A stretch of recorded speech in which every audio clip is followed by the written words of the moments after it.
A very warm welcome to the art vlog with me, George. Don't forbid. It is Friday night on the Strand, and that can usually mean one thing, or two things actually. Somerset House, which I've been to take you the Monk show. Do check that out if you haven't already. And today we're visiting the legendary 180 Studios, a relatively newcomer on the London art scene. I've only ever been once before, and that was to see the show Lux, which I really enjoyed. Do check out that vlog if you didn't manage to catch the show.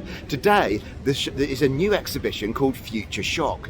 We know that 180 Studios are basically trying to encourage experimental art, new technology, alternative AI, etc. But the most exciting news is not that. It is that we have a very special guest back. For the first time since Bassaro at the Ashmolean, we have PJ Arthur. Woohoo! Hi everyone. PJ, what are your thoughts about this show? Because you've never ever been to 180 Studios before, have you? No, I suppose I'm a bit of a traditionalist, George, so I'm looking forward to being taken out of my comfort zone and seeing how this whole thing goes. Looking forward to it. Fantastic. Yeah, I mean, we tend to go to more traditional shows, don't we? I suppose I'll be really interested to hear your opinions on whether you think this qualifies as art. Does it move you? Did you think it was any good or not? Let's see. Yeah, let's do it. The entrance to 180 Studios is actually off Surrey Street, a street that runs from the Strand down to the river. You follow these green arrows. This show is on until the 28th of August. It's quite expensive. It's £20 to get in, £15 if you're a student or over 65, £10 if you're a young adult, 12 to 18. 180 Studios is closed Mondays and Tuesdays. But if you're up for some experimental art, do come and join us as we head inside.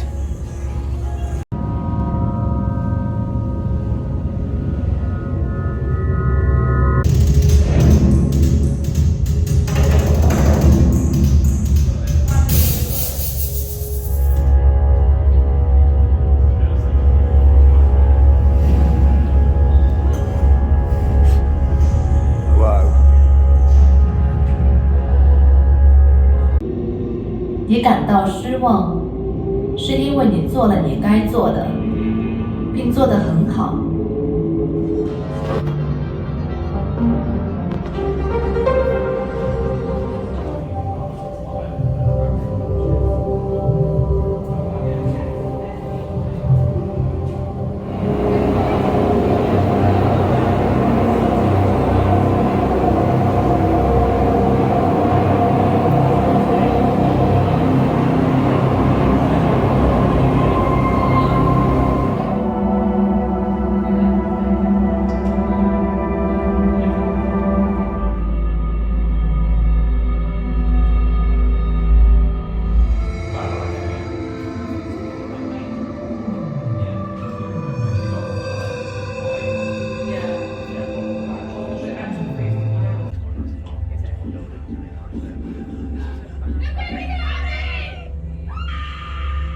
Well, me and PJ have come out of 180 Studios, Future Shock. We've had to have a couple of beers, PJ, haven't we, to mull the experience at the wonderful Courtauld, or Somerset House, should I say, bar by the river.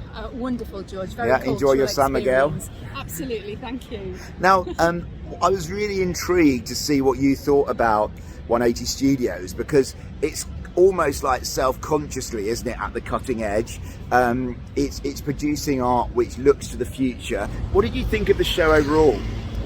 Well, George, I didn't know what to expect, as you know. You took me down to this kind of deep, dark dungeon almost. It is a deep, dark dungeon. It's bloody hot, wasn't it? It was sweltering. I mean, it's a hot day in London, as you can see. It's dusk now. But absolutely. It's not quite what we're used to, is it? No, we're used to the rarefied heights of galleries, like the air-conditioned National Gallery, yes. Indeed. But that was what's so wonderful about it, really. The whole experience of quite not quite knowing what was going to happen, and then coming across all these very different installations, I thought was really quite refreshing, especially for a long, hard week. You know, Friday evening. I always think you should visit 180 Studios on a Friday night, shouldn't you? I agree, because it's got a party atmosphere, which is great. Definitely. What was your favourite piece overall? Well, I really enjoyed the UVA, would you say? Yeah, UVA, yeah. I don't know how you pronounce it. We're not sure, are we? Topologies. I really like that one because It really drew me in right from the beginning, literally, with the lights and the kind of the darkness as a contrast, and the shift in reality and perspective that you kind of experienced there, and you could really get into it. I mean, we jumped, didn't we? We jumped over some of the lines as they came towards us, because it felt like we were going to get swept away by it almost sometimes. It totally changed your perspective. Indeed. And for those of you who've been to Lux, this is the sort of downward slope into the bowels of the gallery, isn't it? That was in Lux, it was a big red tunnel. I can't remember who the artist was, but I love that too, and it was really fun, wasn't it? We stayed immersed in it. We did. As well. And we also both really liked the Lawrence Leck one theta, didn't we, about the fox, because that was storytelling. This was a piece of video art using CGI, didn't it, to recreate a fox. And what did we both loved that, didn't we, I think? Oh, it was fantastic. I loved the idea because you've been asked to kind of, there were subtitles on the bottom, it was spoken in Japanese. Yeah, he was Japanese, yeah, it was. Wonderful. So we got to sit down, that's always a good thing for me in an art gallery, but also to identify with different characters. So the car, a psychologist, bizarrely, interesting. Yeah. And then the fox, which was the most interesting, I think. Yeah. And to be encouraged to roam free as if you were that fox. And I just thought that was wonderful, I thought, as well. And it was really great. I really liked that as well, because a criticism of the show could be that some of it was a bit cold, but this one had real warmth, didn't it? Which is really good. Absolutely. I think we both, though, enjoyed Novatech's Daydream V6, didn't we? That was the one with the circles that came at you. Oh. It was pretty similar to the UVA in terms of the fact that it gave you this warped sense of perspective. It was like an extended trip. For those of you, by the way, who haven't seen it, do watch my review of Dream Machine at Woolwich, which I visited last week. But this one was good, wasn't it? Oh, it was yeah. just a visceral thing, wasn't it? Yeah, and you go in there and you're completely drawn in again. I thought it was wonderful. And it's using technology to take you to a place that art doesn't always take you. Yeah, which was amazing. Or is it just actually, is it art? I mean, I was quite happy to think of that generally as an artful experience. Yeah, I agree with you. I really do. I know lots of, some people have criticised it for not being, but as well. And also, we both, one other highlight, there was loads of pieces, you'll have seen some of them in the clips that I just showed you, but we both loved Ibn Kamara, The Queen is Coming. This is a Sierra Leonean-based, London-based Sierra Leonean artist. It was so funny, wasn't it? It was great. It was a really good short piece of video art, which was warm, funny, but also deadly serious at the same time. Absolutely. I mean, you can feel their kind of tension, and you have some wonderful women who will scream on occasions through, I don't know, frustration or whatever else, worry.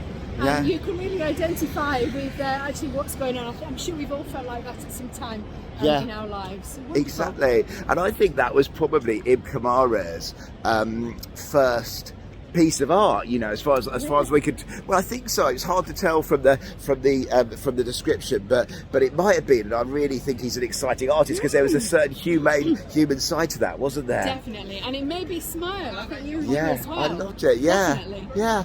Now I think we both have to be honest and say, I would say there were some misses, weren't there, as well, which didn't enthrall us, and some of the pieces we processed through very quickly. But that's absolutely fine. What I love about 180 Studios is that it is pushing the boundaries of what medium can be used in art, whether it was the new technology of in terms of Lux, or in this one the diversity, wasn't it? It's trying to take us to the future, and I think that when you go to a gallery that does that, there's going to be hits and misses, isn't there? Absolutely. But for me, George, there were more hits than misses. Yeah, me too. A really enjoyable time there. I love what the gallery are trying to do. I love the vibe of it. It is quite expensive. You can obviously look up the ticket prices because they differ. But I do think, we spent a good hour in there, PJ, didn't we? Immersed in all the art. And there was loads of pieces. And so the ones which didn't move us or didn't work as well were quickly overshadowed by the ones that did. Absolutely. And I think, guys out there, if meditation is something you do sometimes, think about how you feel after that, because I certainly felt refreshed and more centered when I came out of there. There's a real opportunity for just kind of switching off and getting into something completely different. Yeah, and I suppose on that note, we will end it. I think if art is meant to be beautiful, some of these works certainly were. Yes. If art is meant to transport you to a different place, some of these works certainly did.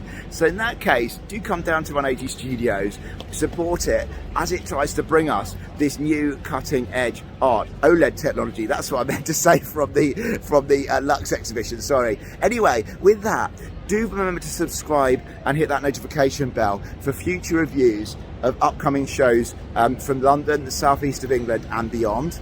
We very much hope we'll see PJ back soon. Let's Thank hope you. So. And See you soon. thank you, PJ. And in the meantime, get out there and continue to explore the wonderful British art scene. And do send me comments. I've loved it. People have begun to send me comments about what you thought about the shows, and if you disagree with this review on Future Shock, listen, this isn't some kind of artistic dictatorship, so do put things down. With that, we're going to go and probably try and find one more beer before getting the train home. See you, everyone.